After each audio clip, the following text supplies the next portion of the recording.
کړه چې ولا تجسسوا، تاسو تجسس مکوئ. تجسس څه ته ویل کیږي؟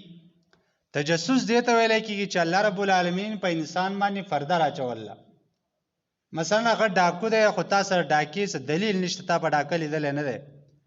یو سړی زانی دی، زناکار دی، خو په هغه باندې پرده ده، هغه داسې ښکاره دا ګناه نه کوي، ته د هغې په هغې پسې ولګې او د هغه دا ګناه راښکاره کول غواړې، په هغه پسې هر ځای کې ګرځې، د هغه کور ته ورښکاره کېږي، یا د هغه په کور کې ته ورښکاره کېږي، په دیوالونو کې ورښکاره کېږي، یا ورته په د هغه په دروازه کې غوږ دی، یا دوه کسان دي هغه خبرې کوي او تا ورته غوږ ایښودی، یا چا د چا خط را لېږلی دی ته د هغه خط کولاوی چې په دې خط کې به څه لیکلي، یا نن سبا موبایل له چا د چا میسج را لېږلی او ته د هغه موبایل کولاوی د هغه میسجونه ګورې، یا د چا واټساپ دی په هغه چا ته میسج را لېږلی او ته د هغه واټساپ یې چیک کې، نو دا غلط کار دی. دقې ته ویل کېږي تجسس. الله رب العالمین د دې نه منع کړله چې لا تجسسو، تجسس به نه کوئ، د چا پوشیده او پټ عیب به نه رالټوئ. انسان له الله پې پرده راچوله نو ته ولې هغه پرده چاک کې؟ او دې وجې نه د قیامت په ورځ به یو انسان راشي د به ډېر زیات ګناهونه کړي، خو الله به ورته ووایي چې پلاني سړیه تا دا ګناه کړله که نه دی؟ وایي الله کړی مې دی. غلا دې کړله که نه دی کړی؟ وایي الله کړی مې ده. زنا دې کړله که نه دی کړی؟ یا الله کړی مې ده. وایي په دنیا کې نه څوک خبر شوی دی؟ او وایي نه، یا الله تا راباندې پرده راچوله. وایي زه په دنیا کې به پرده راچوله، په آخرت کې باندې هم پرده راچومه. نو زما او ستا څه کار دی چې ما او تا خلکو عیبونه رالټو؟ د دې وجې نه چې الله رب العالمین د چا پرده ساتي تر هغه پرده مه چاک کوه، د هغه پرده مه رالټوه. او نبی علیه صلات وسلام فرمایي د داسې کس دپاره ډېر سخت الفاظ نبی علیه السلام فرمایل چې یا معاشر من آمن بلسانه ولم يدخل الایمان قلبه لا تتبعوا عورات المسلمین فإن من اتبع عوراتهم يتبع الله عورته ومن يتبع الله عورته يبزغه في بيته. هغه خلکو چې تاسو پر ژبه باندې ایمان راوړی دی خو زړه ته ایمان نه دی کوز شوی، ستاسو دا ایمان اصل کې پوخ نه دی، صحیح ایمان نه دی، نو هغه ټولګیه چې تاسو صرف په دې ژبه باندې ایمان راوړی دی او په زړه کې مې ایمان نشته دی، نو تاسو د خلکو په عیبونو پسې مه ورپسې کېږئ، د هغه عیبونه مه رالټوئ. ځکه څوک چې د یو مسلمان عیب رالټوي نو الله رب العالمین به د ده عیبونه خلکو ته ښکاره کړي، الله به د ده په عیبونو پسې ورپسې شي. او یاد وساتئ نبی علیه السلام وفرمایل چې چا په عیبونو پسې الله ورپسې شو نو یفضح الله، الله رب العالمین به دی وشرموي، په معاشره کې به یې وشرموي، بې شرم به بیا ګرځي، بې عزته به ګرځي، ذلیله به ګرځي. ځکه چې نبی علیه صلات وسلام دا هم فرمایلی چې د یو مسلمان عزت چې کوم دی دقه شان محترم دی څنګه چې د حرم شریف او د کعبې شریف عزت احترام والا دی، محترم دی، دقه شان د یو مسلمان عزت محترم دی. د هغه هر چا خپل عزت نفس دی، د هغې به خیال ساتي، څوک به بې عزته کې نه، ورنه الله رب العالمین به تا بې عزته کړي.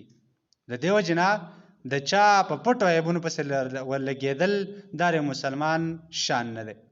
نبی علیه صلات وسلام بل حدیث کې فرمایي چې اذا ظننتم فلا تحققوا، کله چې ستاسو په چا باندې څه بدګماني راشي نو باید پسې تحقیق مه کوه، ریسرچ پسې مه کوه چېرې دا بدګماني ده زما په دې پلانې سړي باندې چې دا پلانې سړی چې کوم دی نو دا ګنتې ډاکو دی، حالانکې ما په ډاکه لیدلی نه دی.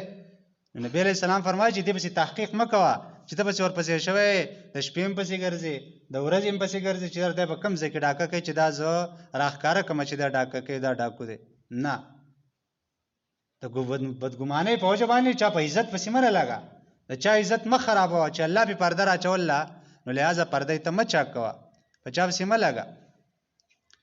په بل حدیث کې نبی علیه صلات وسلام فرمایي چې د مسلمان پرده ساته، مسلمان نه غلطي شو ده ځکه چې هر انسان چې کوم دی دا ضعیف دی، کمزوری دی، خلق الانسان ضعیفه، انسان چې کوم دی ډېر زیات کمزوری پیدا کړی شوی دی، لہذا چا عیبونه مه راټوه.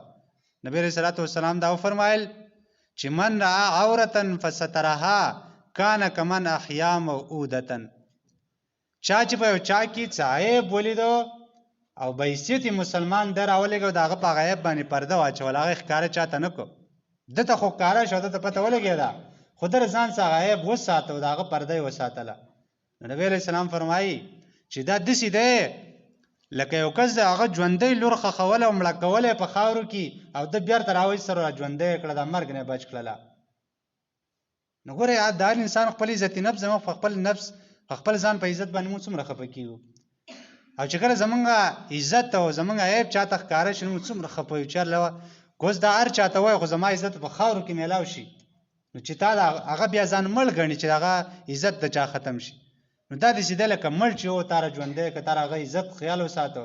او بل حدیث کې دا هم راځي چې نبی علیه السلام فرمایي چې من ستر مسلما ستر الله یوم القیامه، چا چې د مسلمان پرده وساتله پای کې څه عیب ولید او د هغې پرچار ونه کو هر چاته ونه وی نو نبی علیه الصلاة والسلام فرمایل ستر الله یوم القیامه، الله رب العالمین و د دې مسلمان د دې انسان پرده د قیامت په ورځ باندې وساتي چې اتلس زره قسم قوم مخلوق په دغه وخت کې موجودي د ټول دا آدم علیه السلام نه والا د قیامت پورې د څومره انسانان چې دا په حشر کې موجودي او په دغه د حشر په دې موقع باندې الله رب العالمین د دې مسلمان پرده وساتي.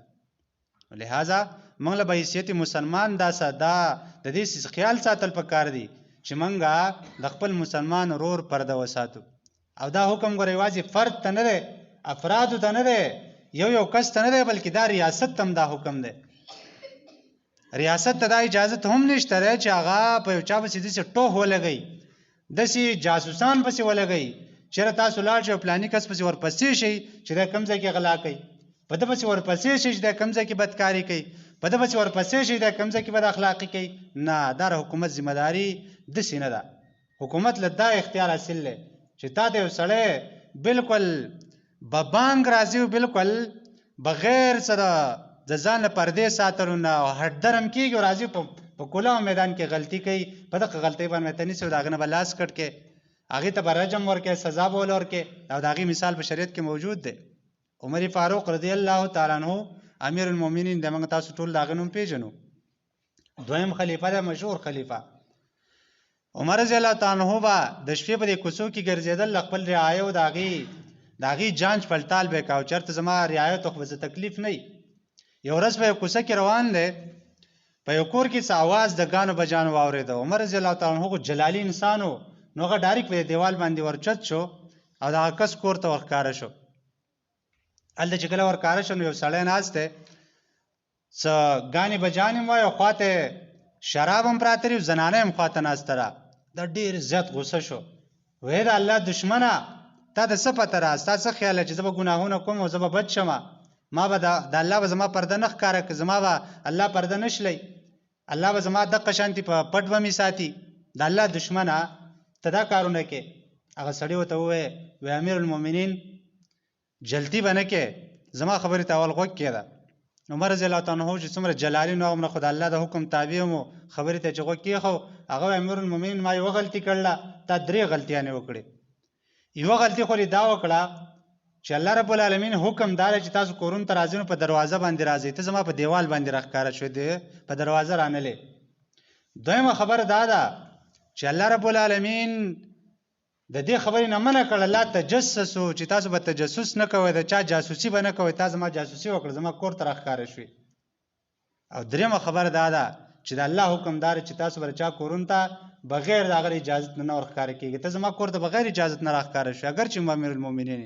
عمر رضی الله عنه په حق ځای غلی شو، وایي بلکل ما غلطي وکړه، ما خپله غلطي ومنله. هغه څوک امیر المؤمنین و، هغه ته اختیار حاصل و، په 22 لاک مربع کیلومتر په میل باندې هغه چې کوم دی نو هغه حکومت کاوه، خو د هغې باوجود د خپلې خبرې نه واپس شو، بلکل دا خو ما غلطي وکړه، د الله د شریعت خلاف مې وکړه.